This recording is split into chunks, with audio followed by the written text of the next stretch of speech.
So what came through for you? Well, I felt along the same lines of where we started, what if everything that I have right now is everything I've ever truly asked for or wanted? What if the life I have is a dream come true? And what if the life I have is exactly as it should be? And as far as how that plays in with karma, is that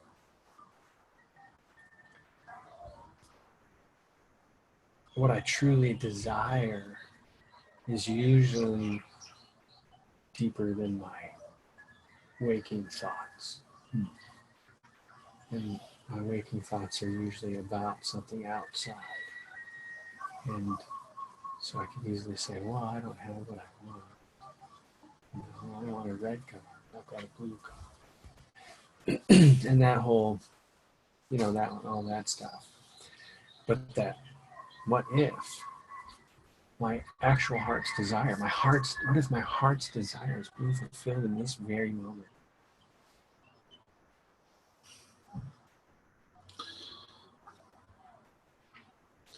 And it is. As we talked about before. Yeah. Whether we've consciously chosen it or not. To me, we're looking at how to become conscious creators. Mm-hmm. Yeah, and in that, if I can get my head wrapped around the idea that, yes, this life is everything I've ever asked for and ever wanted, then what does it feel like to be the me that I want to be? And if I have everything that I've ever asked for or ever wanted, truly, that my heart's true desire is being met in this moment, then what do I want to be about that? And in moving into that space of being a conscious creator, I have the opportunity to be an expression. And on this side, a person you feel that is our choice of creative power is, am I happy? Am I sad? Am I bitter? Am I excited? Am I constructive? What is it that I'm being right now? And I can recognize that by, what am I calling myself? If I were to look back on myself and say, oh, look, he's being jealous. So I was being jealous. And then that is moving out. That's what I'm giving back to life, is jealousy. Or maybe I'm hungry. I have a fear of death, and I believe I need to go eat food right now, and I'm going to die. And inside me there's that fear of death. So I'm giving back that, ultimately, that consciousness of separation and fear of loss and heartbreak and utter end and all those things. And I'm actually being that. So who do I want to be? And may I be it? If I want to be a happy, people say, oh, I want to be rich. Well, what does being rich mean? What does that actually mean? What does it mean to a person who wants to be rich, about them and for them? If they're rich, it means they have something. They have a belief of what rich means. Is it power? Is it security? Is it freedom? Is it mobility? What does it actually mean for a person to have what they want? If they believe they don't have enough, whatever it is, then what is it? What will it actually mean? Oh, I gotta live another day. Maybe it just simply means that they have faith in being alive. Well, I don't know, but with every want outside of being grateful for this life expressing itself through me right now, exactly as it is, comes with it a whole package of identity. So that if I move into the space of recognizing that life is expressing itself perfectly and completely in this moment, in everything, then I have an opportunity to to add my expression about that, I like to turn to gratitude. Mm. That's the most powerful manifester I know. Is that state of gratitude. Gratitude for all that's flowing. You know, as you're talking about, well, you're talking about, you know, what are we being? What came through for me was, you know, really that clarification of being, and being connected to utilizing our unique talents and abilities, and coming from that place, you know, of what I was receiving of what we're doing here. You know, we're just being. We're not doing anything. We don't have to work at this. We don't have to task or toil with it. You know, we can just be in joy, our highest natural state. Yeah. You know, and just sitting here having a discourse about karma in this instance. Yeah. You know, and allowing that to flow. So it brings me back to the definition that I like of karma, is that it is just doing. You know, all that we're doing, you know, is an accrual of karma. I think it's easy to think of that in terms of cause and effect. Yet when we are just being and expressing joy, we're without accruing karma. Yeah. You know, we're without accruing that cause and effect. We're coming from that place that is that agape, that unconditional love that flows from Creator to all of us. Yes. And when we are just being, and we're in that place of joy, then we can do nothing but allow, you know, be an extension of that agape flow to others. And in senses, you know, I like to talk about, you know, there's the big C creator and we're all small C creators.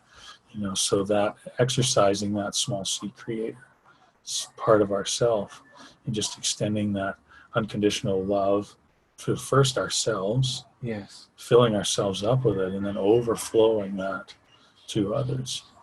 That's really what I see this offering of these podcasts to be an opportunity selfishly to fill myself up, and you do the same, and we can just overflow that joy Yeah. to others by merely sitting here having this discourse.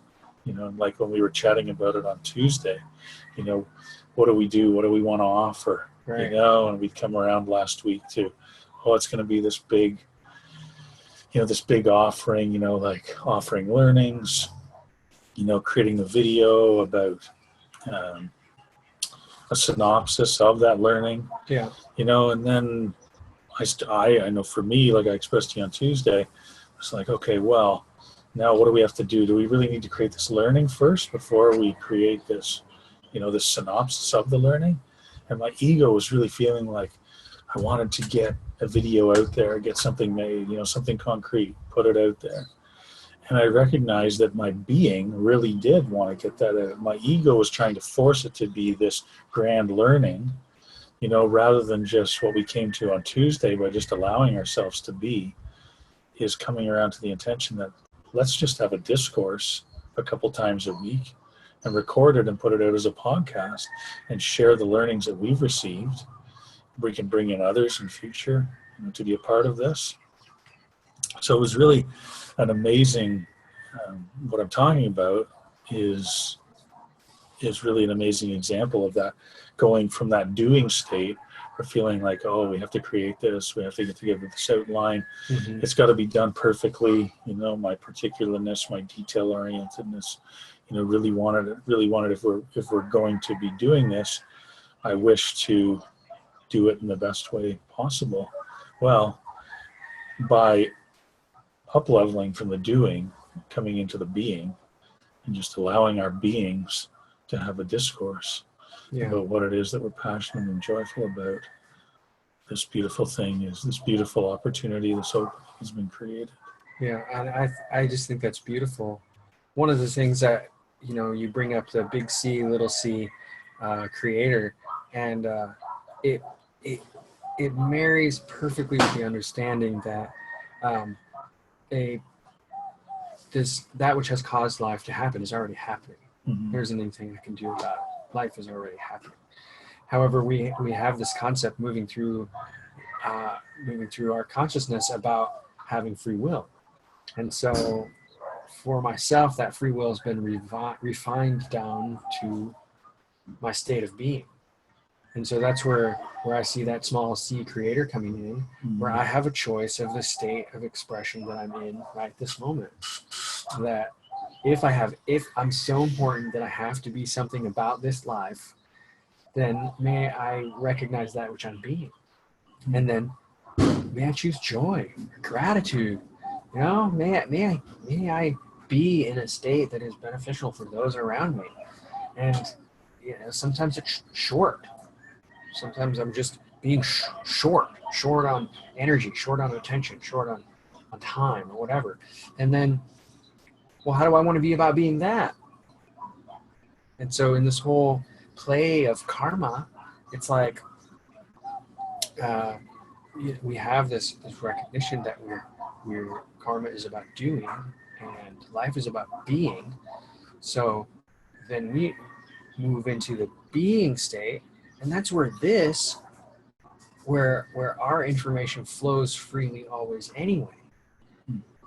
Is that which is most important to me, and it seems to be most important to you, has an opportunity when it's about being. And when it comes down into doing, then it gets caught up in a bunch of other stuff. And I have recognized with myself when I bring it into the doing world, my pen stops. However, when I'm in a being state with other people about it, it's free flowing and effervescent. You know, it's just bubbling out all over the place. And people are like, where do you get this? You know, and it's like, well, you know, it's available everywhere. There's 15,000 books that talk about it. There's 100 million teachers that are providing the opportunity to learn about this information. And if you wanted a book, I guess you would have went and bought a book, but you asked me. And in this moment, you just open up and allow that which is true to be, and let it be as it may. And it's not, you know, it's not about me. This beautiful information that's available to everyone, that's written on every tree and in the blade of every grass and whispered on the wind, isn't about Jonathan. And it's and that's what I love about this opportunity, is that we just get to stay in our being nature and let it be. And topics will arrive as they want to be discussed. You know. Yeah, and it's all about truth, honoring truth. You know, our authentic truth, and encouraging everyone to honor their authentic truth. And what's really that I've come to go beyond belief, but to know and even just accept it as wisdom, is that truth, you know, can only really echo through our heart and through our inner child, that we might also call our gut, that feeling in our gut. You know, it's really about getting out of our head, you know, beyond that logic. That rational linear thought process is so limited. Yes. You know, that allowing for the intuition, that feeling within, trusting that, allowing that to become a source of wisdom, a source of truth for us. As a teacher of mine said to us once, you know, that knowledge has replaced wisdom in this world, and you know, that it's become measured about how much. It's become measured with how much evidentiary value and fact can you gather and put out to support what it is that you're offering. You know, and that's not at all, that's without what we're doing here. Yeah. You know, this is really about each person, and calling on each person to, if this resonates, to look within their own heart, look within their own child, and ask, what resonates with you? Does this resonate as truth to you? If it's without, you know, then pass it along. Go on to the next podcast that resonates with you, and we honor and respect your decision to do so. You know, if it does resonate as truth, then, you know, keep on listening. Yeah. Ask us questions. You know, this is also open. You know, we encourage as much as we're having a discourse here, for people to engage in a discourse with us. And certainly our vision Absolutely. includes people, joining us as well to increase that discussion or enlarge that discussion, enlarge the discourse as well. Yeah. It's not about leaving anyone out. It's about bringing in all and honoring that. And when coming back to being and truth, it's whatever you're passionate about in your own heart, whatever excites you, honor that. And we're all beautiful individual expressions of that one essence. Yes. And so we're all one, yet we all have these unique talents and abilities that have come to express solely through us. And at the end of it all, I know that, I will be asked why I was without allowing those to express if I choose not to. Yeah. For me, about 10 years ago, it came to the point where I just couldn't deny that any longer. I just had to allow myself to express, and from being mired in a place of, addiction to alcohol and depressed and heavy anxiety, that I knew that it wasn't me, that path that I'd taken through my 20s, that just was further and further from myself. And since I turned 30 about 9.5 years ago, this has been my path about coming back to who I am. And as soon as I began that and began to see myself, feel myself more positive, and as I've come to know, I was increasing my vibration back higher and higher. And that's what we're all doing here. Yeah, it's a beautiful, and I definitely find that the topic of karma is a little bit of a subtle joke in our direction, being that at first when that topic came up, Jonathan had a little bit of resistance. He's like, oh God, I mean, that's such a big topic. Oh no, and there's just so many things, and I got so many beliefs about it, and then really to look at it with the eyes that we're using right now. It's funny because we, for a couple of weeks now, we're like, well, what are we gonna do? What are we gonna do? What are we gonna do? What are we gonna do? What do we want it to look like? We need to do something. And so for the first one to be karma, I'm giggling because of the simple truth about it that's coming to the table. That doing is on the outside. All the doing gets done from the being. Mm-hmm. And so as I focus on being, then all the doing gets done. And some people are like, well, you're never going to get anything done just laying around on the beach. And I am reminded that laying around on the beach is doing something. But what is my being nature about it? Mm-hmm. Am I in joy laying on the beach? Am I in joy while swinging a pickaxe? Will I extend myself into the realm of joy while swinging a pickaxe? Because it's truly possible. I mean, it's ever available.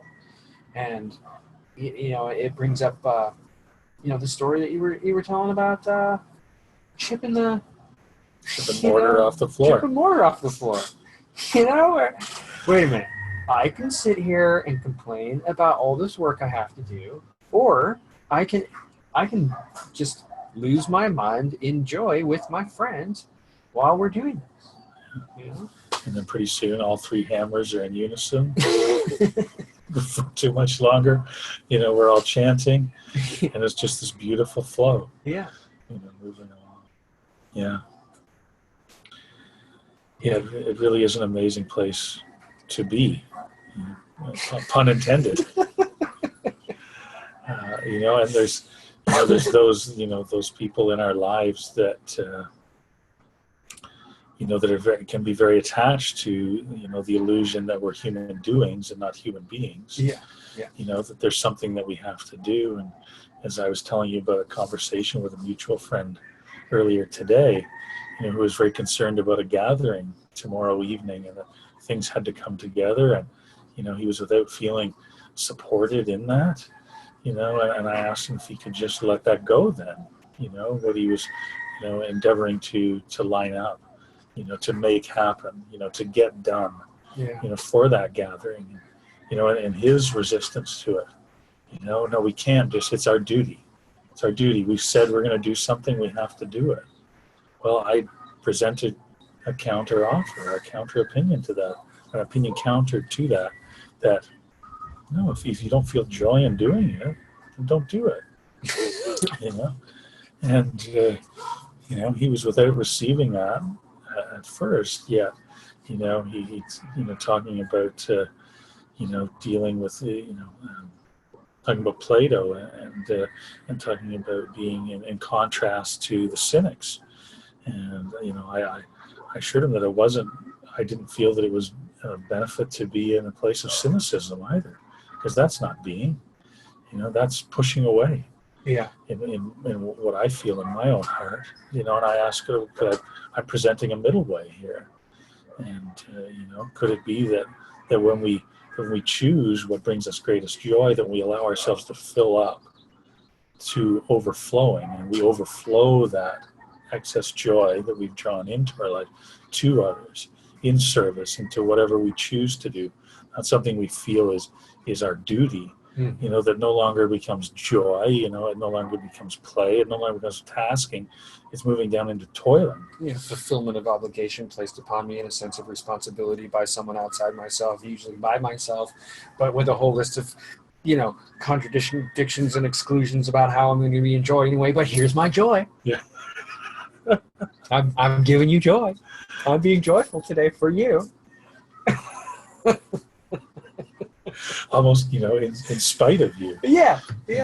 You made me do this, so I'll be joyful. I'll pretend I'm joyful. Yeah. Here we are having fun. Yeah. What does that feel like? I think we all can recall times where we've done something out of imposition, and then I know I've then endeavored to turn it around to spite someone else. Right. I'll show them. Yeah. That ego coming in. Yeah. So I'm just going to show you how joyful I can be about this. Yeah. I recall hearing Wayne Dyer many years ago, listening to an audio book and hearing him ask, ask yourself when you go to do something, does it feel like peace or does it feel like turmoil? Yeah. And if it doesn't feel like peace, then don't do it. Yet how many times do we choose to do something out of obligation, and we're feeling turmoil inside? Well, then we're undoubtedly accruing karma. What's coming through now is a vision of when we're choosing just that doing that is completely against what we feel at peace with. Oh yeah. The amount of karma that we're accruing to then be undone, or without being undone yet accounted for later. To learn that lesson. Can we not just learn this lesson now? And realize that it's not about doing, it's about being. Yes. It's about being. And we all know that. We've all heard that time and time again. Our inner child wishes to shout it to us. Yet how many times have we denied that inner voice? That quiet voice that we just, we've just deemed isn't significant. Right. We have so many beliefs that something needs to get done to provide for X, Y, and Z. Whereas, I was talking with another friend earlier today. It was like, and it's quite simply, well, everyone's got to get their needs met. I was like, well, my needs are met. Otherwise, I'd be in a pine box and somebody would be looking at me going, he needed something. He needed food, he needed water, he needed health care. And I mean, someone to care for his health, or some assistance in caring for his health, all these things. Well, my needs are absolutely completely met now. And if I believe I have to go out and do something against my highest joy to meet my needs, then I'm missing the opportunity that life has available for me right now. Because it could just be that when I'm actually following my bliss and following my joy and staying in joy about life, that I move into an opportunity even greater than the sense of responsibility that I left behind. Meet someone on the street or come across a job listing that's like exactly what I want to be doing in my life, which honors my greatest gifts and my opportunity to share with others. We never can know what is around the corner. If we're always believing that I have to go get my needs met, you know, it's always about that next incremental goal, that we have to achieve, because we've identified this goal, and those who are the most successful, that illusion that we've been taught, that when you set that goal and then think about all those steps that it requires to get there, when I think about that illusion that we've been fed, I think about what I heard Michael Beckwith say once: is God doesn't call the qualified; He qualifies the called. Oh yeah. So yes, having that vision of what it is that you wish to be doing, that you feel is inherent within your beingness, where without having to jot down and track every step that it's going to take us to get there, because we don't know. Yeah. We have to just follow our intuition, follow that inspiration that comes up naturally within us. And I love that inspiration comes from the word in spirit. When we are in spirit, when we are honoring that spirit part of us that is equal with all, yet possessing these amazing, unique gifts and talents and abilities that are with no one else. When we follow that inspiration through spirit, then we come to what it is that we're here to really do, or as we're saying, what we're really meant to be. Yeah. Yeah, and we follow that, and as we follow that, we'll find ourselves expressing from the truth of my heart. And when that is happening, there is a feeling that goes along with it of, it's nearly indescribable when staying in that presence of that spirit just moving through me, and I get to sit and feel it and watch it. And we can call it joy, we can call it bliss, we can call it happiness, you can call it being energized or overjoyed. I like being in love. When I stay in love, then I feel that love moving through me, and I move with it. And that leads me to the next opportunity, and someone says, hey, will you help me with my tire? And I stop and assist them with the tire, and then continue on, and people say, oh, that was really good of you to do that. And I was like, well, I don't know if it was, or, like, this is just something that happened in the process, and I was there to be a part of it, and happily so. It's like, however, if my neighbor comes up and says, will you help me with my tire? And the guy was always asking me to help him with stuff, I might move into an ego position being like, no, I don't want to help you with your tire.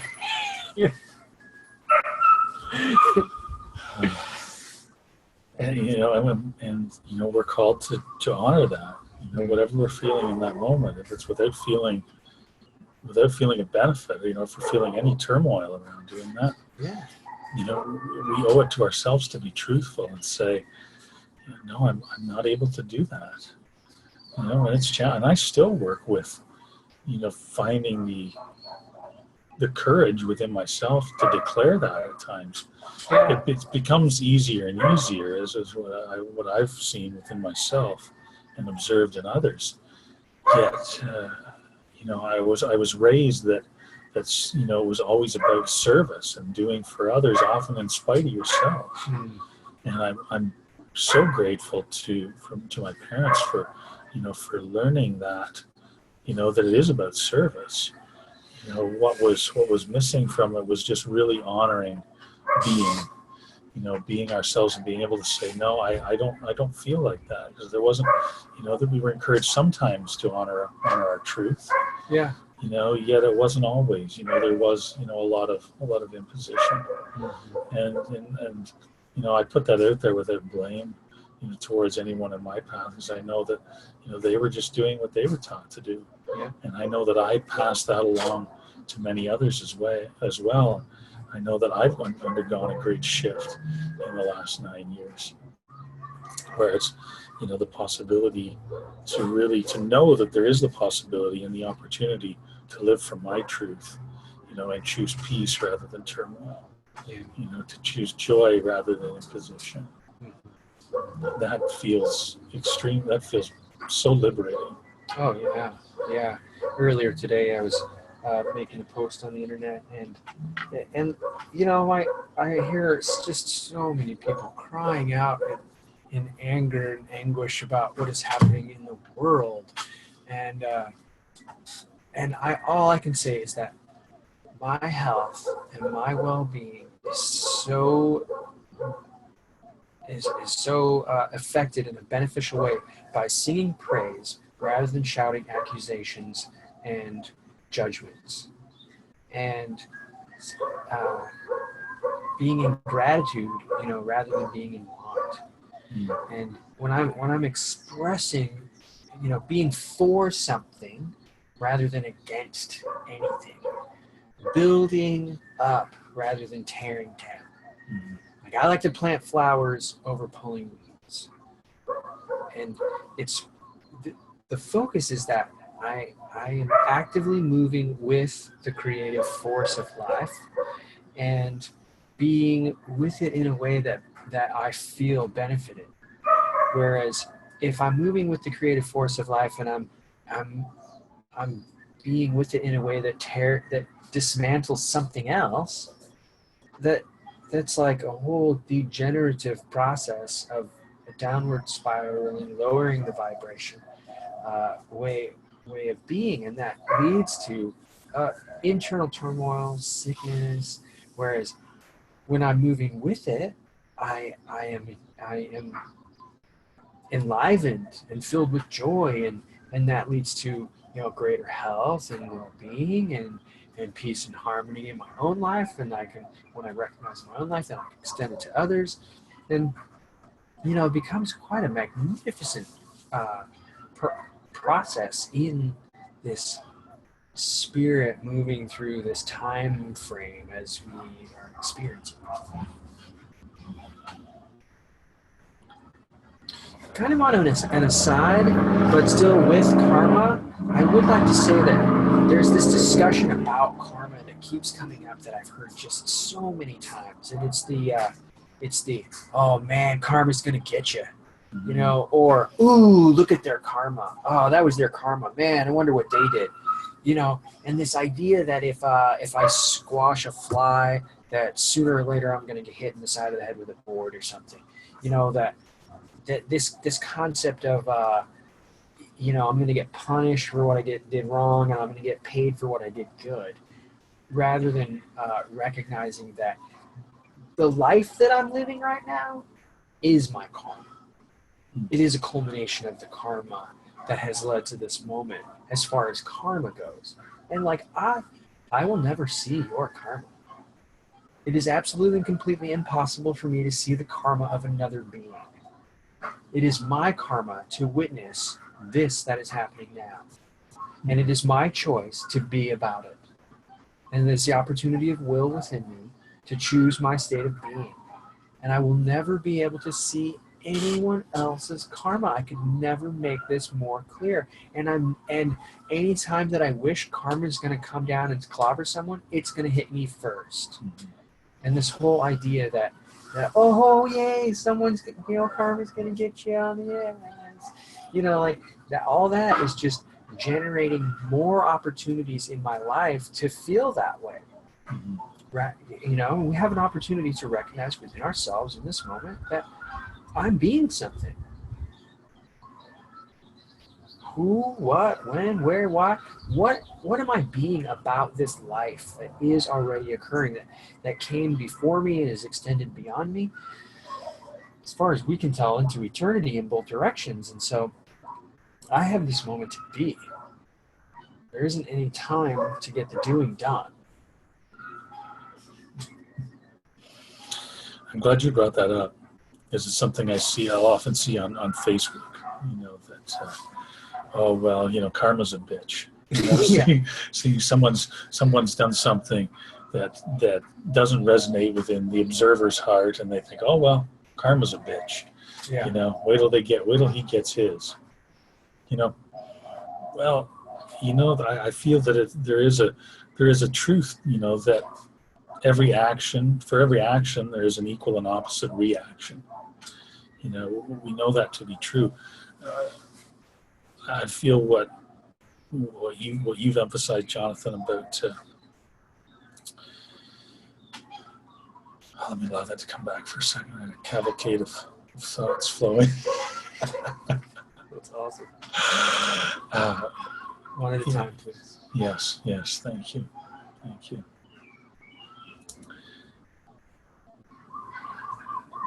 allowing ourselves to be, and as one thing that I did hear growing up is, that just, what my business is me, it's nowhere outside of me, so when I'm putting that, as you were saying, when you're putting that on someone else, karma's a bitch, wait till they get theirs, then it's nowhere else, it's landing nowhere else but squarely upon our shoulders, we're not doing anything but, holding that resentment towards that other being might be sending them a little bit of negative psychic energy, yet really it's us who's carrying that resentment around and that's eating away at us.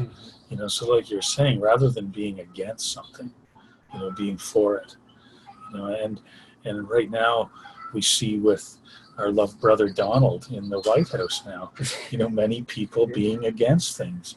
On Sunday, I was in Hemingway's for breakfast, and in the washroom there's a sign, "Thank you, Trump, for turning me into an activist."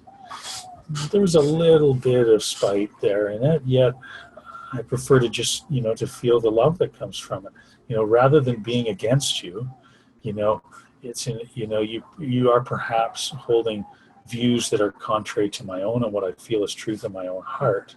So yes, so we're going to, rather than be against you, I'm going to stand up and be a voice for what I believe in, and be a voice for the light, capital L, capital I, capital G, capital H, capital T, because we have the opportunity in every 12-second moment to align with that energy spectrum that is light, capital L, capital I, capital G, capital H, capital T on one end, or complete absence of light on the other end of the spectrum.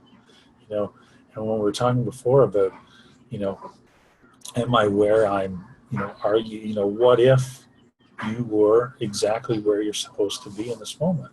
Well, of course you are, because you're a product of your choices and decisions that you've made all along the way. Now, as we talked about before, there's no right or wrong. There's only with benefit and without benefit. So there has been choices along your path, where you have been aligned, and your choices, your thoughts and feelings have been aligned with that absence energy, not necessarily of the highest benefit, yet they have led you to where you are now.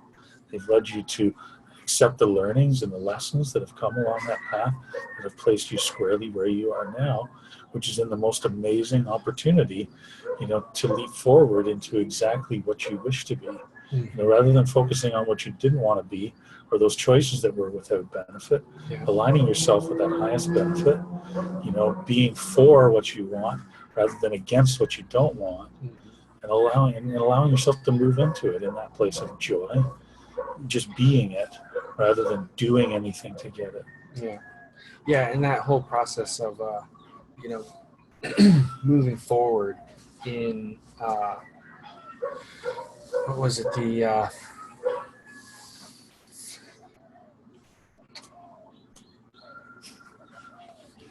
I love pauses in the flow.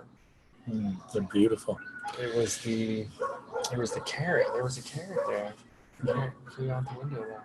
It's a beautiful opportunity to remember that we don't have to fill every second, or a millisecond with conversation. Thank you. That we can take that pause just to reflect, and connect. I learned that when I was in a Vipassana meditation course in 2009, and it was 10 days of silence, no reading material, no journaling, nothing to listen to. And I recognized how much talking is a distraction from really what is going on inside of us, and what is going inside of us, linking that to what our being is sharing with us. In the process of life is exactly as it should be, or what if life is the dream come true, and seeing what I have in life and saying, wait a minute, am I responding in an old patterned behavior to this life, or am I actually receiving this life and recognizing that, wait a minute, there's an opportunity here for me? And so just recently I was out in a garden with someone, and we were we were discussing the options, and I had dreamed of this way of composting and using the compost as a way of growing the garden. And so then she brings up this idea of building the compost out in the garden and moving the compost down the garden. And I jumped into argument with her. And so here I'm going, oh no, that's a bad idea. It's out in the sun, and I just jumped into this pattern of behavior that I've been carrying around inside of me. And then I just stopped in the moment. I go, that's an awesome idea. And was your response because it wasn't your idea? Yeah. Yeah. Even though I had posed the idea plenty times and it was denied. Right. And so it was just because that, me and this other person, we oftentimes get in on opposite ends of the rope and are pulling on it.